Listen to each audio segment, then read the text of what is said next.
I'm sorry, Miss Ruby, where your car's blocking the driveway for the other guests. The room went dead silent. Forks paused midair. My uncle's fake laugh choked in his throat. All eyes turned to me, the broke girl in the corner of the long dining table. The same girl they didn't even want to invite. And now, a butler in a tuxedo was addressing me. Don't forget to like, share, and subscribe if you love watching the underdog rise. You don't want to miss what happens next. Just an hour ago, I was being ridiculed for bringing store-brand wine.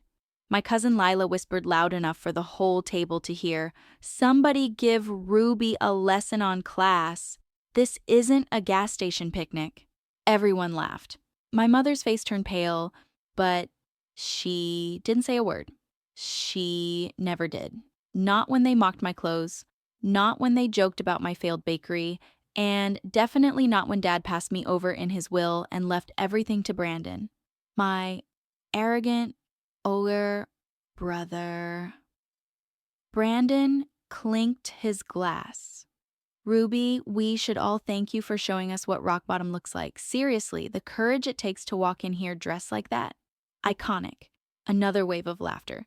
My hands were shaking under the table, but not from embarrassment, from the weight of what I was about to do. See, they didn't know I was the one who arranged this dinner party.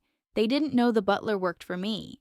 And they definitely didn't know that this house, this multi-million-dollar estate they thought belonged to Brandon, was no longer his. I had warned Brandon last month, quietly, privately, told him he needed to stop using my old recipes in his failing restaurant, told him to remove my name from his business deck. But he didn't listen. He smirked like always, leaned in and said, "What are you gonna do, Ruby? Cry into your cookie dough?" Tonight he'd find out. The butler cleared his throat. "Miss Ruby, Mr. Lawrence from the press has arrived. He's asking if you'd like to announce your new acquisition before or after dessert." Brandon's wineglass shattered in his hand. Lila's jaw actually dropped. And Dad, for the first time in his life, looked like he had something to fear. But I wasn't done yet. I stood up, heart pounding, but not with nerves, with satisfaction. "Before dessert," I said, "let's give everyone something to chew on." "You what?" Brandon's voice cracked louder than the glass he just broke. I didn't flinch. I kept my eyes locked on him as I reached into my purse and pulled out the thick leather folder, the one with the golden crest embossed on the front, the crest of my holding company. "You sold the estate?" Dad barked, pushing back from the table so fast his chair screeched. "To her?" "Yes," the butler replied calmly. "Mr. Brandon signed the transfer agreement 2 weeks ago, thinking he was selling to a silent investor named R.A. Winters. He didn't know those initials stood for Ruby Amelia Winters." Lila gasped. "Wait, R.A. Winters is you?" I smiled. "Always has been." Brandon looked like he was about to throw up. No, you tricked me. That's fraud." "No," I said calmly, "that's business. You used my recipes without permission, pitched my ideas to investors, and cut me out of every credit. I built you, Brandon. Now I'm just collecting what I earned." The whole table was frozen, except Grandma. She was still eating her soup like nothing happened. "Told y'all not to mess with Ruby," she muttered under her breath. For 15 years, they ignored my bakery like it was a joke. When I opened it in a small downtown alley, they mocked it as a cupcake closet. When I baked through the nights, missed birthdays, and lived off scraps, no one visited. But one food blogger changed everything. My red velvet went viral. Then a celebrity posted about my cookies. Within 2 years, I was shipping nationwide. By year 4, I had 12 locations and a waitlist of franchises. And still, I never told a soul in this family. I just watched them from afar, sitting on their thrones of pride and entitlement, letting Brandon pretend he was the entrepreneur, letting him take interviews with my stolen recipes. But tonight, I flipped the script. Oh, and one more thing, I added, placing a slim silver keycard on the table. That key opens the vault Brandon's been bragging about for months. The one holding his restaurant's future. Spoiler alert, it's empty. I moved the assets last night. Dad slammed his fist on the table. You think this is funny, betraying your own blood? You betrayed me first, I replied softly. You laughed when I begged for help. You said, you're a baker, not a businesswoman. Remember that? Brandon stood up, face red, fists clenched. I'm going to ruin you, Ruby. I have contacts, investors. I'll take you down. I leaned in slowly, calm as ever. I own your lease, your trademark, your recipes, your investors. They already transferred their funds to me. I didn't come here to start a fight. I came to end one. The silence was deafening. You could hear the chandelier buzzing. Then the butler returned with a velvet tray. Miss Ruby, the press is ready for your announcement. I turned to face the dining room. Every enemy in front of me, every insult behind me. I'd like to introduce my new luxury bakery line, I said, branded under a name you all know well. Brandon's lips moved in disbelief. I said it loud enough for the walls to hear. Brandon's Bakes by Ruby Winters. The moment I dropped the name, Brandon's Bakes by Ruby Winters, cameras began flashing from the hallway. The press had entered the room like wolves catching the scent of a scandal, and I didn't stop them. Brandon looked like he'd been slapped. You're launching my brand under your name? You can't. Oh, but I can, I interrupted smoothly, pulling out the legal agreement he had signed. Clause 17. You forfeited the naming rights when you took the silent investment. That was me. You practically handed over your own legacy with a thank you note. The reporters pushed in, microphones extended. Ruby, why now? Why reveal all this at a family dinner? I gave them the answer I'd been preparing for years. Because this is the same table where I was told I'd never be good enough. The same table where I was called a failure, a disappointment, poor. Tonight, I wanted everyone to see what poor looks like. When she becomes the most powerful person in the room, gasps, murmurs, even a slow clap from my cousin Jack, who was always too scared to speak up against Brandon. Now he looked at me like I'd just burned down a palace and walked away from the flames. Brandon lunged forward. You think this makes you better than me? This is petty. You'll never run a business like I do. I raised an eyebrow. You mean the business that defaulted on rent last month? Or the one under investigation for tax fraud? I paused just long enough to enjoy his reaction. Yeah, I saw the emails, and so did the IRS. Dad looked like he'd aged 10 years in 10 minutes. Ruby, this isn't how family handles things. We forgive each other. We move on. I turned to him, my voice finally cracking with years of bottled-up emotion. Where was that forgiveness when you kicked me out at 19 for choosing baking over college? When you gave Brandon the family loan while I slept in the back of my shop to pay rent? When you pretended I didn't exist at Christmas for 5 years straight? No answer. Just silence and guilt. You only see me now because I have power, but I earned that alone. No shortcuts, no handouts. Lila whispered to her mom, She's a savage. Like, in a good way. I couldn't help but smirk. Then the real twist hit. The head journalist, a sharp-looking woman named Camille, looked up from her tablet. Ruby, one last thing. There's chatter online about a surprise partnership announcement. Is it true? All eyes turned back to me. I nodded slowly, savoring every heartbeat. I've just signed a national deal with Honeybrew Hotels to launch Ruby's Reserve, an exclusive line of high-end dessert lounges in every major city across the country. A collective gasp rippled through the room.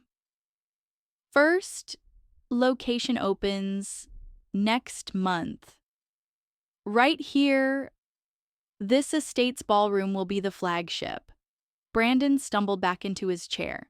Dad looked like he was going to faint, and I just stood there smiling, not with arrogance, but with the peace of someone who had finally been seen.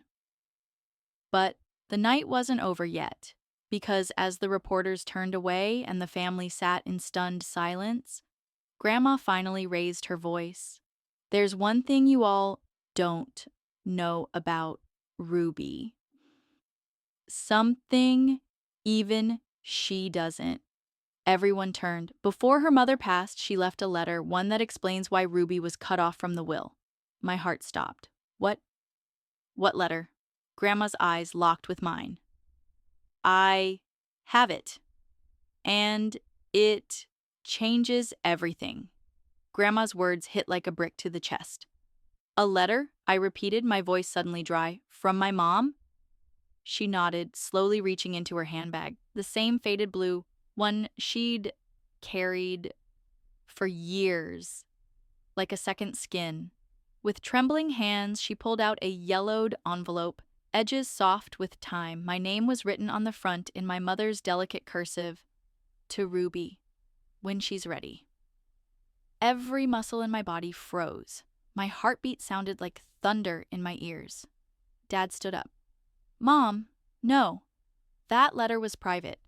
She shot him a look so cold it could have frozen fire. You made it private, but it was meant for Ruby.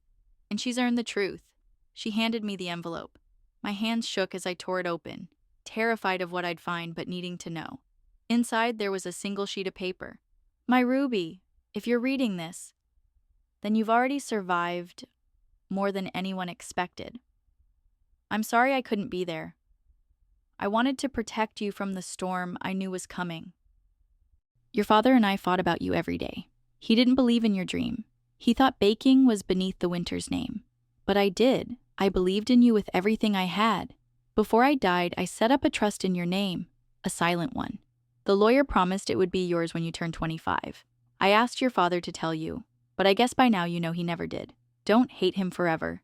Just promise me you'll use your pain to build something beautiful. You were never meant to fit into this family, Ruby. You were born to rise above it. Love always, Mom. I couldn't breathe. I felt the tears hot in my eyes, but I didn't blink. I couldn't. Not yet. Brandon sat up, stunned. What trust? What is she talking about? Grandma turned to him, her voice sharp. Your mother set aside $2.5 million in Ruby's name. It's been sitting there all this time, untouched because your father refused to tell her about it. All eyes turned to Dad. He looked like a man caught in a trap of his own making. I thought she'd waste it, he stammered. On cupcakes and frosting and on her dream, I snapped. You hid money that could have saved me from sleeping in my car, from working 20-hour shifts just to survive, and now you want forgiveness? He tried to speak, but the weight of shame crushed him silent. The press, still filming, had caught every word.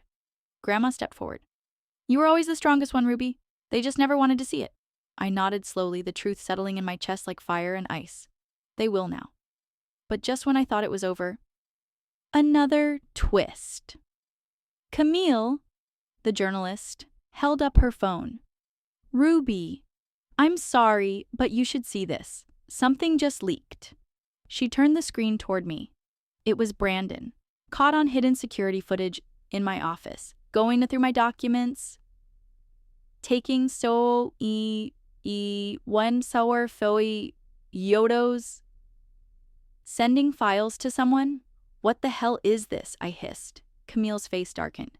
Looks like he was trying to sell your expansion plans to a competitor. This footage went viral 2 minutes ago. Your investors are already pulling out from his brand.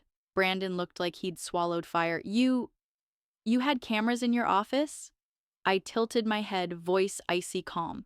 Did you really think I'd trust you that close to my empire without backup? He tried to lunge toward me again, but this time, 2 of my private security guards stepped in from the hallway. You're trespassing, I said softly, on my property.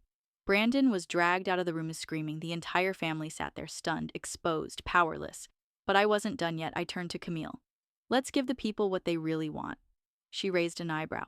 And what's that? I smiled. The real story. How a girl they called Broke became the queen of the empire they tried to destroy. A week later, my face was on every screen. From mocked to mogul, Ruby Winters destroys family empire and builds her own? The headline ran across national news. Brandon's brand collapsed overnight. Investors jumped ship. The IRS investigation went public. His restaurants closed one by one. Dad disappeared from the media completely. Meanwhile, Ruby's Reserve became a viral sensation. Pre-bookings were full for 3 months straight. Influencers called it the Chanel of bakeries. But the most surprising thing, Lila messaged me, I always hated the way they treated you. If you ever need a PR team, I'd be honored. I didn't reply, not because I was cruel, but because some people are better left in the past. Grandma visited the shop on opening day. She hugged me tight and whispered, "Your mother would be proud." And for the first time in years, I believed it. I didn't just win, I rewrote the ending they wrote for me. They called me Broke, but I became the name they'd never forget. Ruby Winters, the girl who served revenge. Sweeter than dessert.